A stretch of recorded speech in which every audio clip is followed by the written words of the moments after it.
Vous êtes sur les ondes de Radio Arménie, vous écoutez l'avis du Nocélon du mois d'avril à propos des réparations du génocide des Arméniens. Nous recevons aujourd'hui notre invité, Nikos Ligéros. Bonjour, merci d'avoir accepté notre invitation. Bonjour, c'est toujours un plaisir.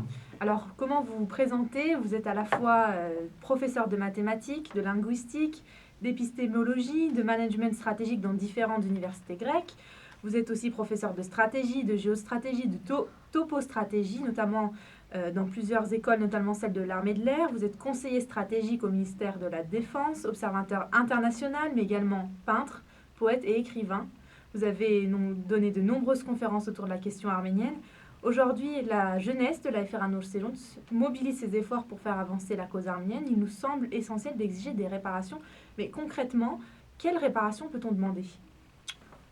Bon, d'abord, il y a plusieurs niveaux de réparation. Il y a des réparations qui se situent dans le cadre du génocide, directement.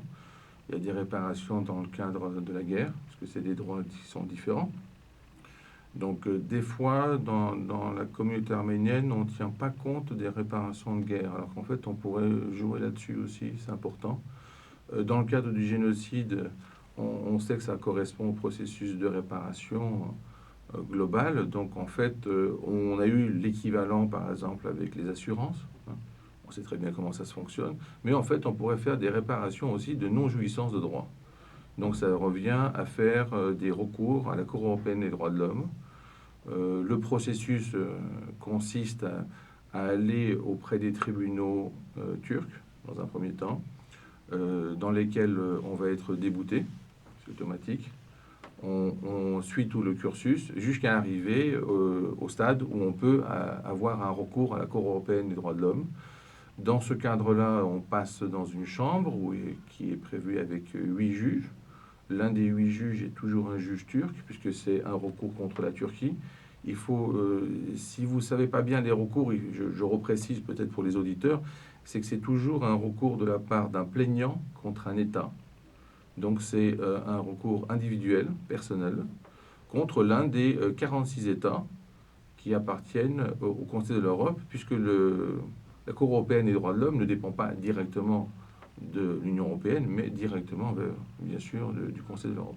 Donc, est-ce que ça veut dire qu'un Arménien ou un Français d'origine arménienne peut porter ses revendications devant la Cour Ça veut dire en fait que n'importe quelle personne, dans tout le monde, à partir du moment où il est propriétaire d'une propriété qui est mise en cause par l'un des 47 États, peut faire un recours. Donc concrètement, ici, quelqu'un qui est arménien ou français, etc., mais qui est propriétaire, c'est-à-dire qu'en fait, il appartient aux héritiers, hein, donc du processus. Ça veut dire que ça peut être, par exemple, quelqu'un de jeune, par exemple comme vous, qui n'était pas là au moment des événements, bien sûr, mais par l'hérédité, il a reçu cette maison, cette bâtisse, cette propriété. À partir du moment où il l'a reçue, dans les 6 mois de sa propriété, à lui, il a le droit de faire un recours s'il n'a pas de jouissance de ses droits. C'est-à-dire qu'en fait, il n'a pas le droit de l'utiliser. Alors ensuite, qu'est-ce que ça veut dire sur le plan concret? Ça se situe en 2 phases. D'abord, il y a la Cour qui émet un avis, positif ou pas. Donc en général, il est positif parce que c'est des recours du même type.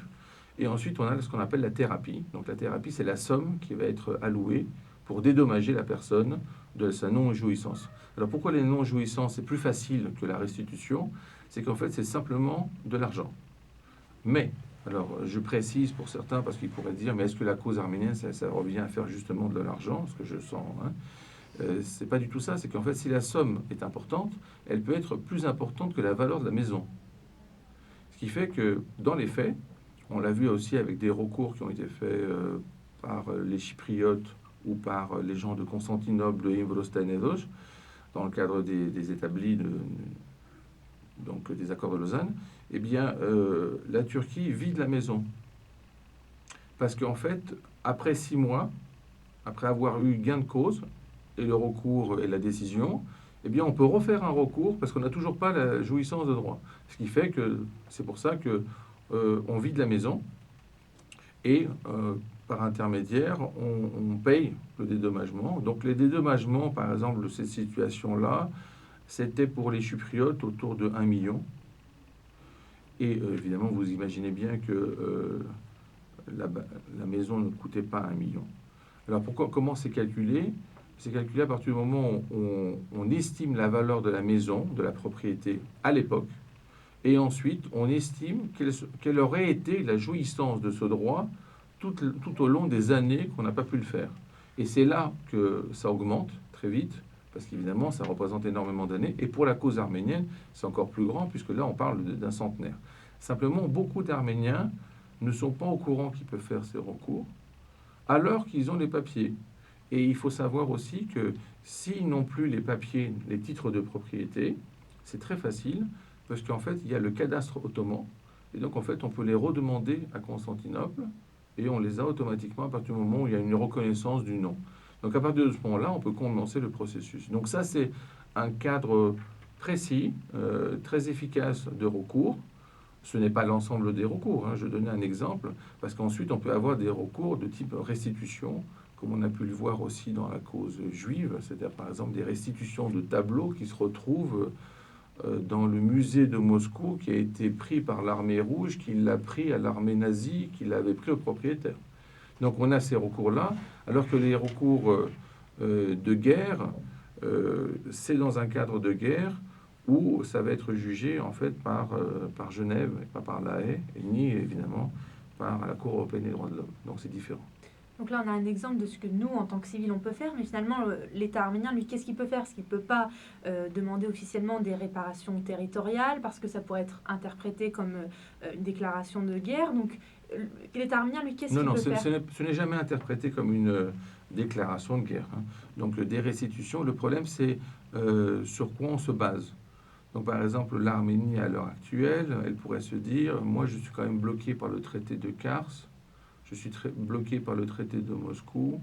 Donc il faut revendiquer ce qui est revendicable par les gens qui n'ont pas signé des accords qui ne leur permettent pas de revendiquer. D'accord? Donc il faut voir que dans un cadre plus large, hein, pas seulement de l'Arménie actuelle, parce que l'Arménie actuelle c'est quand même une très petite partie de l'Arménie historique, on va dire. Dans un cadre plus large, on a des situations où on peut avoir ce type de recours sans problème, par exemple dans la région qui va être plus près de Trébizonde, hein, donc du Pont. On a la même chose en Cilicie, mais pas dans la région, par exemple, de Kars.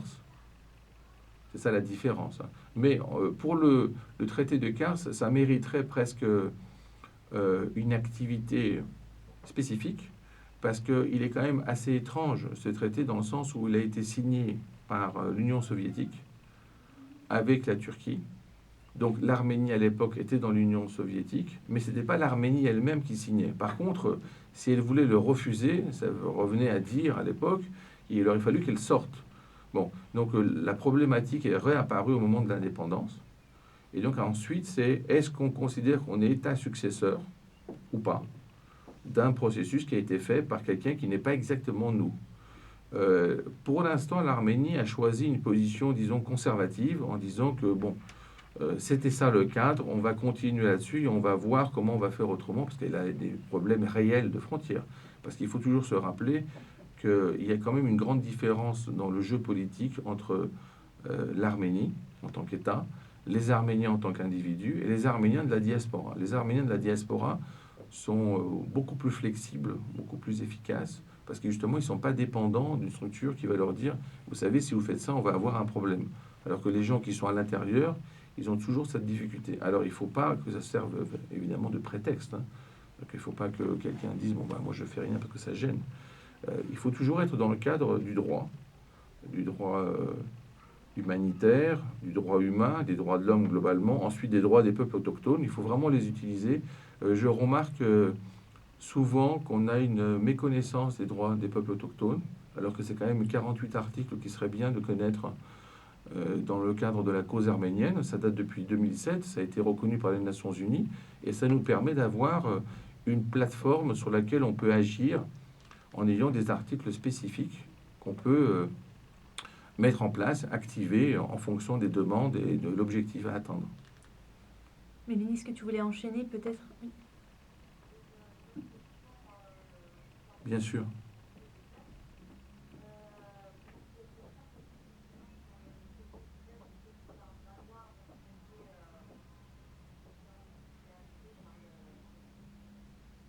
Non, non, il n'est pas annulé. Donc, là, je pense que le terme adéquat, c'est le problème de la ratification. Alors, effectivement, le traité de Cars, il date de 21, le traité de Sèvres date de 20, le traité de Lausanne date de 23, et effectivement, il y a toute une position par rapport à ça pour mettre en évidence le traité de Sèvres. Et pourquoi? Parce que finalement, pour la cause arménienne, le traité de Lausanne ne fait rien, puisqu'il ne s'occupe pas de la cause arménienne. Il n'y a aucun article qui concerne l'Arménie. Et donc, on a l'impression que tout élément arménien a disparu. Dans ce sens-là, il y a deux positions. Certains qui vont dire, eh bien, c'est pas la peine de le faire, puisqu'on n'a plus cette possibilité. Et d'autres, j'en fais partie, qui considèrent qu'au contraire, comme il n'y a aucune mention, on peut jouer là-dessus. Et on peut dire qu'on a une plateforme sur laquelle il y a une acceptation commune par les forces internationales. On ne dit pas qu'on va le mettre en place directement, mais on peut dire que certains articles sont valables. Donc je précise par exemple un jeu qui peut être mis en place, simple, c'est que certains articles du traité de Lausanne, qui est en place officiellement, en tout cas par tout le monde, eh bien sont les mêmes que les traités de Sèvres. Donc en fait c'est un problème d'interprétation de savoir que ce qui est en place, est-ce que ça appartient au traité de Sèvres ou au traité de Lausanne? On pourrait mettre en évidence une stratégie qui active les articles qui sont en commun, qui sont utiles à la cause arménienne, et ensuite jouer sur les articles qui n'existent pas et qui ne sursoient pas, évidemment, ce processus. Alors, vas-y.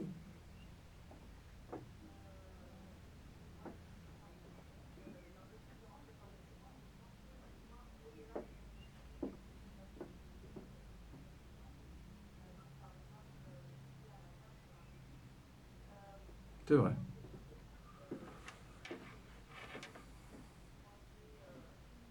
Je dis souvent, en fait, le terme impensable. C'est-à-dire qu'en fait, c'est le stade qui est au-dessus de l'utopie. Et en fait, une fois qu'on le pense, les gens considèrent que c'est une utopie. Ensuite, d'autres qui l'écoutent finissent par dire que c'est peut-être même une vision. Et cette vision peut engendrer par un acte de la réalité. Alors, il faut bien imaginer, par exemple, que tout l'ensemble du processus de la reconnaissance du génocide était tout simplement impensable au début. Le fait d'avoir eu autant de reconnaissance par autant de différents États, même les Arméniens ne pensaient pas que c'était faisable. Et finalement, l'un l'a pensé, l'autre l'a conduit, l'autre l'a effectué. Donc, d'autres choses impensables, je pense, avant tout, il faudrait voir le rapport à mettre en évidence la non-corrélation de l'Artsakh avec le génocide. Parce que souvent, on a cette tendance qui est mise en place par la Turquie, à savoir, soit vous préférez le génocide, alors là vous aurez des répercussions sur l'Artsakh, soit vous préférez l'Artsakh et vous aurez des répercussions sur le génocide. Donc il faut déjà mettre en évidence qu'il n'y a pas de corrélation. Donc les deux doivent se défendre et il ne faut pas sacrifier l'une des causes pour l'autre. C'est un point, et vous verrez que ce n'est pas la majorité des Arméniens qui pensent que c'est faisable. C'est-à-dire qu'ils voudraient que ça soit faisable, et c'est faisable, simplement ils n'osent pas le penser. L'autre point, le point d'accès à la mer est fondamental sur le plan stratégique. Donc je précisais par exemple pour la région du Pont, c'est tout à fait accessible.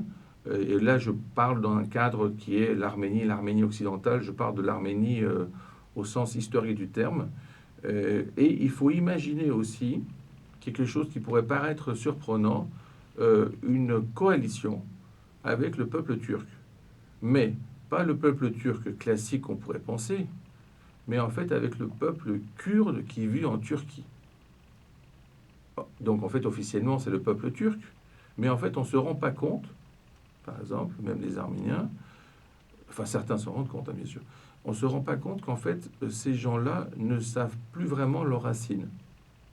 Parce qu'en réalité ils ont été islamisés, ils ont été turquifiés, et ils ne savent pas bien ce qu'ils font. Ce qui fait que dès qu'on leur fait, par exemple, écouter un peu de la musique, juste ça, cet exemple-là, ils disent, tiens, ça ressemble au nôtre. Et là, tu lui dis, mais quoi les nôtres? Ça, c'est les nôtres.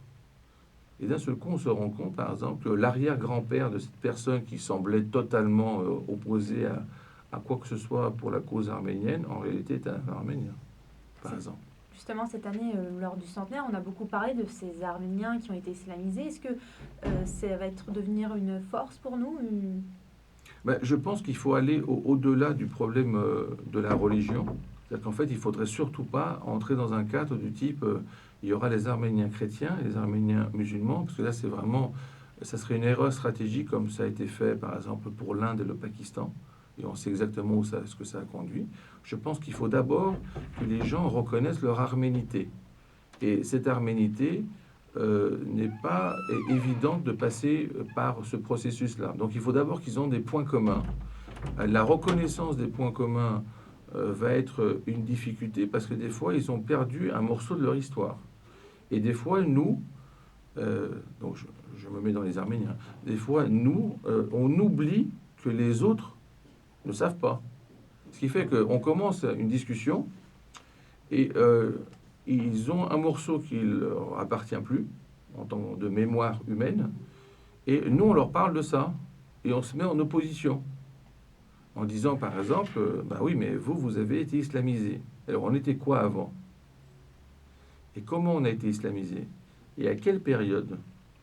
Et est-ce qu'on a été forcé ou est-ce qu'on le voulait?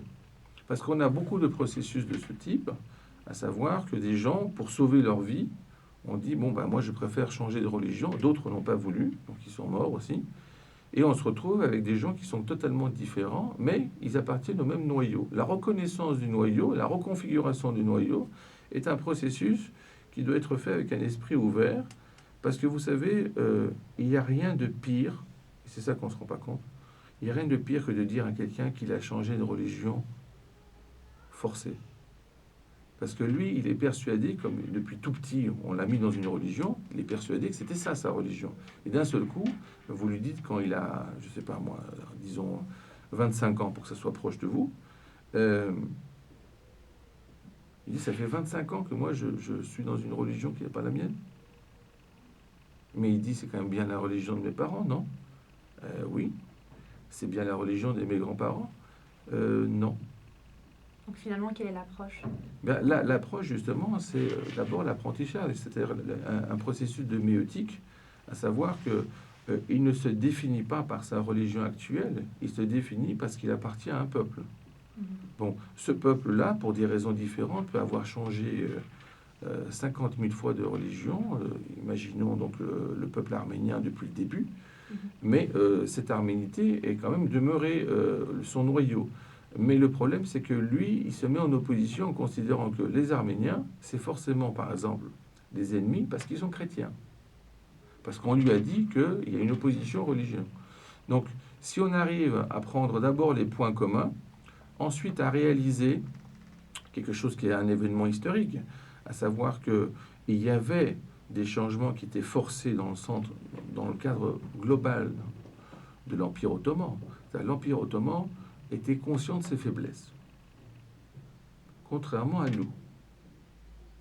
Ce qui fait que, par exemple, quand il avait besoin de gens qui appartenaient à l'infanterie, eh bien, il créait les Mamelouks. Les Mamelouks, ils étaient tous pris en Europe, ils étaient tous chrétiens. Il créait un autre corps d'élite, les janissaires. Quand ils se rendaient compte, les Ottomans ont toujours été très forts au niveau de la cavalerie. Mais sur le plan de l'infanterie et sur le plan de la marine, ils avaient toujours des difficultés. Donc qu'est-ce qu'ils faisaient? Eh bien, ils recrutaient, de façon forcée, hein, bien sûr.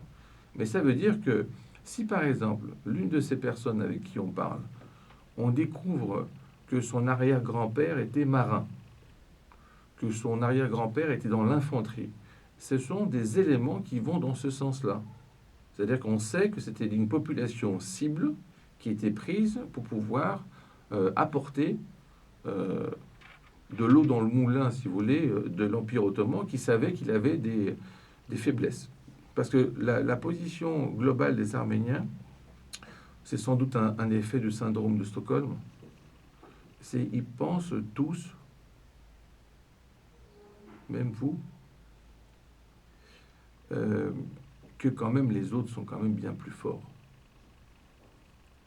Oui, mais aujourd'hui, justement, c'est vrai. Et je voulais vous poser la question, justement, on imagine qu'ils sont plus forts, mais quelle est leur Non, faiblesse aujourd'hui? non, non.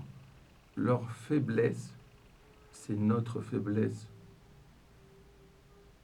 C'est-à-dire, si on pense que l'autre est plus fort, et donc on ne peut pas lutter directement, on oublie que la stratégie a été inventée pour le plus faible.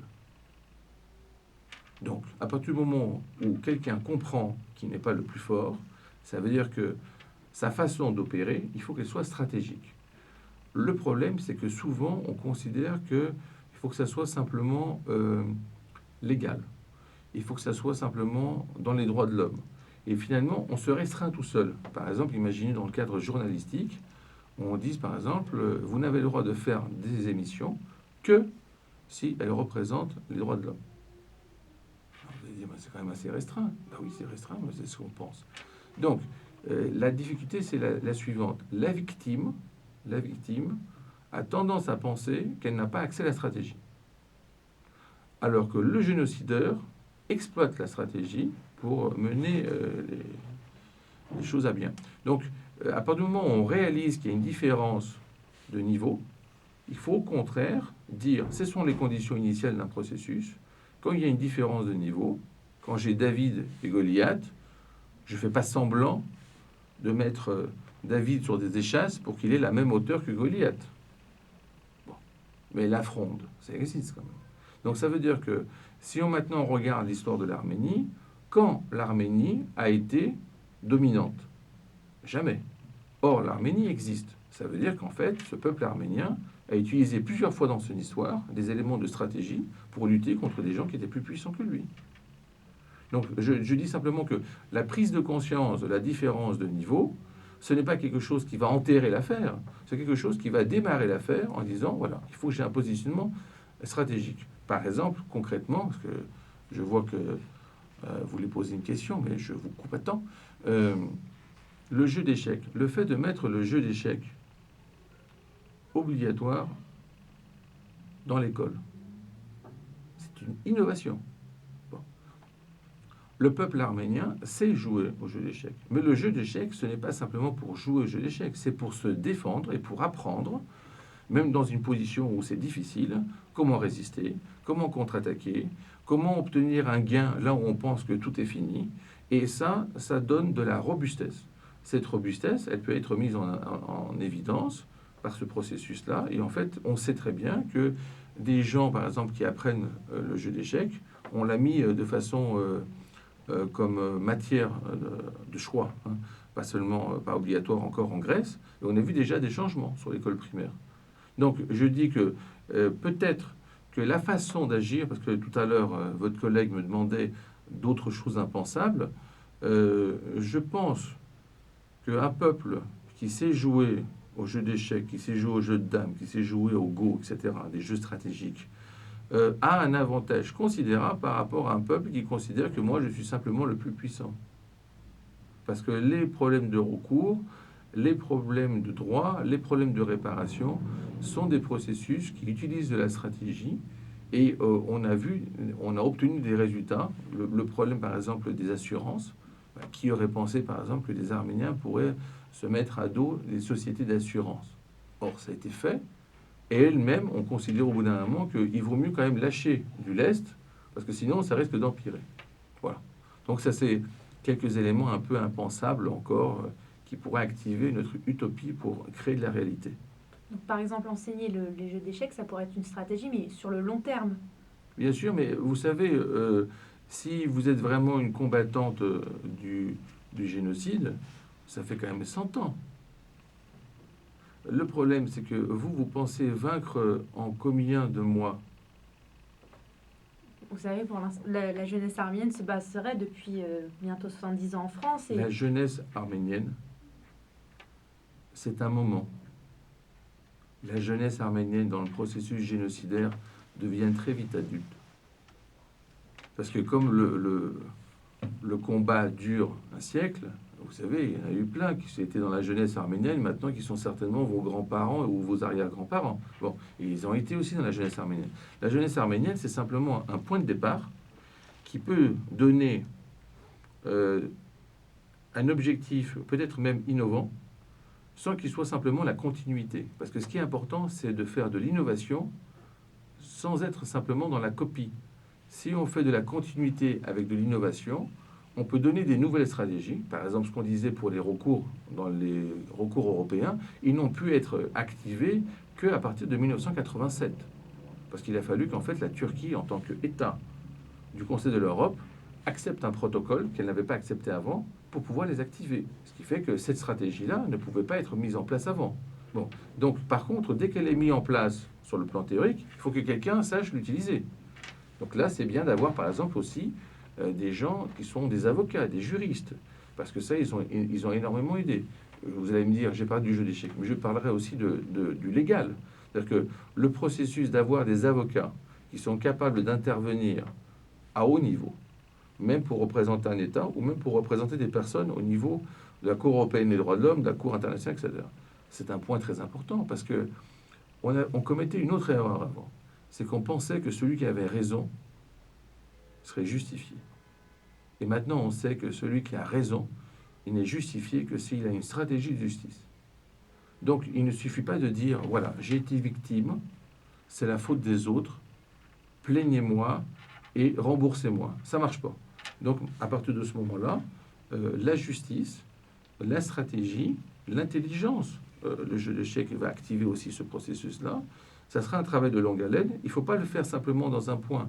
Il faut bien se rendre compte que des gens, quand ils arrivent à un stade à parler de néo-ottoman, ça veut dire qu'en fait, ils essayent d'activer quand même quelque chose qui était avant Kemal.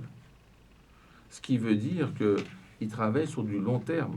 Le problème pour le peuple arménien, c'est toujours le long terme parce que c'est un peuple diachronique. Si vous travaillez que sur le court terme, vous aurez des problèmes d'ordre tactique et pas de stratégie. En ayant des objectifs à long terme, il faut imaginer, par exemple, que, je pense qu'elle m'écoute encore au téléphone, il ne faudra surtout pas fêter le bicentenaire. C'est-à-dire ? Ce que je veux dire, c'est que si on en est encore au stade de fêter le bicentenaire, ça veut dire que dans les 100 ans, là, les 99 qui vont passer, on sera encore dans ce cadre du processus de reconnaissance. Ça serait une erreur fondamentale. Parce qu'après, ils pourraient nous dire, bah, vous avez qu'à fêter le 300e. Ce qui est important, c'est est-ce que dans ce centenaire, on va résoudre le problème? Si on peut le résoudre, de quelle manière? À partir de quand ça va commencer? Et à partir de quand on aura les premiers résultats? Mais moi, je vais vous donner une autre approche, par exemple. J'espère qu'on est encore dans les 20 minutes. On les a dépassés. C'était de l'humour, bien sûr. Bon, alors, c'est pour vous dire simplement qu'il y a aussi les droits de l'humanité. Les droits de l'humanité, c'est un concept qu'on n'a pas encore utilisé. On est encore en train de les faire. Et il faut imaginer, je vous donne un exemple. Vous savez qu'on a des problèmes en Irak et en Syrie. Or, en tant que journaliste, vous le savez très bien, l'Assemblée des représentants des États-Unis a voté 393 voix contre 0, comme quoi il s'agit bien d'un génocide, d'un crime contre l'humanité et d'un crime de guerre. Bon. C'est la première fois, en fait, où on n'a pas l'activation d'un lobby pour les convaincre. Donc c'est un morceau de l'humanité, autre, qui reconnaît qu'un autre morceau de l'humanité est victime d'un génocide sans que ce morceau-là demande au premier. Qu'est-ce que je veux dire par là? Ce qui serait intéressant, ce serait de voir qu'est-ce qu'on peut faire au niveau des Nations Unies, directement au niveau des Nations Unies, comme par exemple cette victoire avec la reconnaissance des droits des peuples autochtones. Pareil, aller dans le sens des droits de l'humanité, c'est un peu différent comme approche. C'est la continuité, si vous voulez, du travail de Lemkin. Lemkin, il dit on a la charte des droits de l'homme, on définit ce que c'est un processus génocidaire. Je prends même l'exemple des Arméniens, des Grecs et des Assyriens d'ailleurs, et je l'utilise pour mettre en place ce processus. Moi, je pense que un des premiers droits de l'humanité, ce serait de dire je ne dois pas être génocidé. Et vous voyez, il faut que ça soit déclaré du point de vue de l'humanité. Et alors, moi, ce que je vois, c'est que des fois, l'Arménie a intérêt à défendre des causes plus globales, être utilisée comme fer de lance, et ensuite avoir la répercussion de ce fait. Alors que si on se met simplement dans un cadre, on va dire, arméno-arménien, vous savez bien ce que je veux dire, eh bien, les autres peuples ne s'intéressent pas à ce problématique parce qu'ils ne connaissent pas bien. Alors que si vous dites, moi, je propose qu'en tant qu'Arménien, avec tout ce qu'on a subi, on est capable de faire la promotion des droits de l'humanité. Qui va être contre vous? Le mémorial, déjà, qui a été installé à Lyon, C'est sûr, il en bien est sûr, un bien exemple. sûr. Et c'est un exemple tout à fait concret. Et je pense que c'est une réussite aussi bien au niveau architectural, mais au niveau de son concept, parce qu'en fait, il dit tous ceux qui sont victimes de génocide ont le droit de faire leur commémoration dans ce mémorial. Donc ça, c'est un objet fondamental. Et dans ce cadre-là, justement, on englobe d'autres victimes sans vouloir les dépasser. Hein. L'idée, c'est pas de dire nous, on est arméniens, on connaît mieux que vous, etc. Ils ont eu aussi des génocides. Mais l'idée, c'est de dire on travaille dessus depuis longtemps, on a acquis une certaine expérience, on a des acquis, en fait. Et ces acquis-là, nous, on est prêt à les diffuser, à les partager, dans un cadre plus global, la mise en place des droits de l'humanité. Parce que, vous savez, les droits de l'homme, pour nous maintenant, c'est une évidence. Mais avant 1789, c'était une évidence que personne n'en parlait. Donc quand on est passé ensuite aux droits de l'homme, droits de la femme, droits de l'enfant, droits des peuples autochtones, eh bien, on n'arrive pas à réaliser que c'est nous qui l'avons fait, enfin nous, notre peuple. Et en réalité, nous, on peut faire d'autres choses. Et un objectif fondamental, je serai amené à en parler aussi à Bruxelles, en Belgique, dans un cadre justement par rapport à la cause arménienne, de dire que l'arménité peut être un élément, un fer de lance pour la cause des droits de l'humanité. Et donc, en fait, ça revient à dire, je prends une proposition et je prends une initiative, je défends cette cause, et comme répercussion, ça va agir sur tous les peuples qui ont été génocidés. Je vous donne un exemple concret. En Grèce, on a récemment passé une loi qui dit on reconnaît comme quoi vont être pénalisés les génocides reconnus. Alors vous allez me dire, bah, c'est pas très bien ça, parce qu'il n'y a pas écrit de qui. Bah, c'est très simple. C'est que chaque fois qu'on reconnaît un nouveau génocide, il rentre directement dans cette loi. Ça, par exemple, ça pourrait être une approche. Alors que des fois, on part du principe, on va vouloir reconnaître, par exemple, ou même la pénalisation, vous savez bien ce qu'on a fait de 2006 à 2012 en France, on se fixe sur un but. Et en fait, ils essayent ensuite, les génocideurs, de nous dire ce but n'est pas correct. Mais si on a un but global, en disant qui serait contre le fait de pénaliser des génocides reconnus, sans dire qui c'est, eh bien vous allez voir ensuite que tous ceux qui ont été reconnus, ils sont automatiquement dans ce cadre-là. Mais vous voyez, c'est un objectif générique qui engendre de l'universel. Je m'intéresse à tout homme, je m'intéresse à tout droit. Par conséquent, un peuple qui a souffert va être le récepteur, justement, de ce droit. Méline, est-ce que tu avais une autre question ?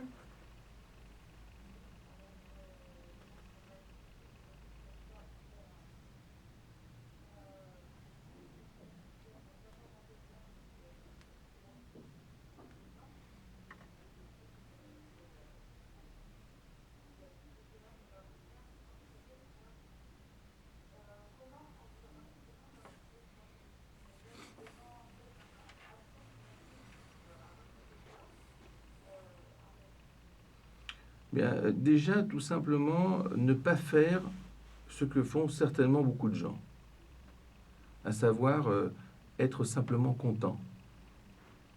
Parce que vous savez, c'est toujours ce que j'appelle moi le misérabilisme de la victime. Si le génocideur ensuite il s'est blessé au moment où il vous tue, il s'est blessé l'ongle, vous dites voilà, c'est bien fait. Bon, d'accord. Eh ben, il en aura un autre d'ongle. Le problème, c'est quoi? C'est que les difficultés de la Turquie, c'est pas simplement des difficultés étatiques, ça engendre des problèmes sur beaucoup de personnes. Moi, je pense que ce qu'il faut faire concrètement, c'est qu'on voit bien, dans ce cadre-là, vous avez parlé du plateau anatolien, c'est absolument exact, il faut voir ce qui se passe dans la région kurde, on va dire. Bon. Premièrement, ça permet de dire que les Arméniens ne s'intéressent pas seulement aux Arméniens. Un. Deuxièmement, ce qu'on sait, c'est que dans cette région kurde de la Turquie, en réalité, les Turcs n'y vont plus. Et même les mairies ont le drapeau du Kurdistan en place. Et on remarque que la Turquie n'attaque pas ces zones, mais attaque les Kurdes qui sont en Syrie et en Irak pour pas qu'ils s'unissent à cette zone. Bon, là, on a un problème de droits de l'homme, directement. Bon. Donc, là, on pourrait très bien voir, par exemple, c'est quelle est notre position par rapport à ça. Hein? Quelle est la position de la jeunesse arménienne par rapport à ce que subissent les Kurdes à cet endroit-là? Ben, vous allez voir qu'il y en a plusieurs qui ne savent pas très bien ce qu'il faut dire, parce qu'ils n'ont jamais vu ce point de vue-là. Et je disais, on revient, si vous voulez, en boucle, de façon politique, si on veut activer le traité de Sèvres, on veut l'activer que pour les Arméniens ou on peut les activer pour les autres? Et aussi pour les autres. Si on l'active avec les autres, ça veut dire que, par exemple, on pourrait dire que le traité de Sèvres, les 14 points de Wilson, le problème des Kurdes, c'est dans le même cadre. Donc, il faut les aider. Vous imaginez, par exemple, quand l'État du Kurdistan existera, quelle sera la position? Un autre point important, c'est que les Arméniens qui seront dans l'État Kurdistan, quels seront leurs statuts? Ils revendiqueront quoi? Ils seront citoyens à part entière, ils diront qu'ils se sont fait flouer encore une fois, que quelqu'un d'autre est au-dessus d'eux, ou ils participeront vraiment dans ce cadre-là.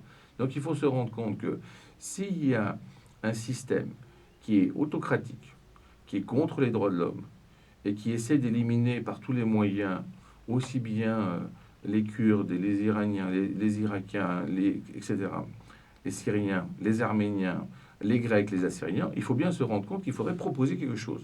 Dans le cadre de cette proposition, il faudrait imaginer que on ne se met pas simplement dans un seul cadre spécifique, on se met dans un cadre humain et on dit par exemple, est-ce qu'on a une solution stratégique à proposer? Dire par exemple que cette région-là pourrait être multiculturelle, nous ça ne dérange pas. On pourrait la gérer. On pourrait la gérer avec l'ensemble de ces populations sans qu'il y ait un problème. Parce qu'en fait, l'ensemble de ces populations ont toujours vécu pendant des siècles ensemble. C'est pas qu'ils vont se découvrir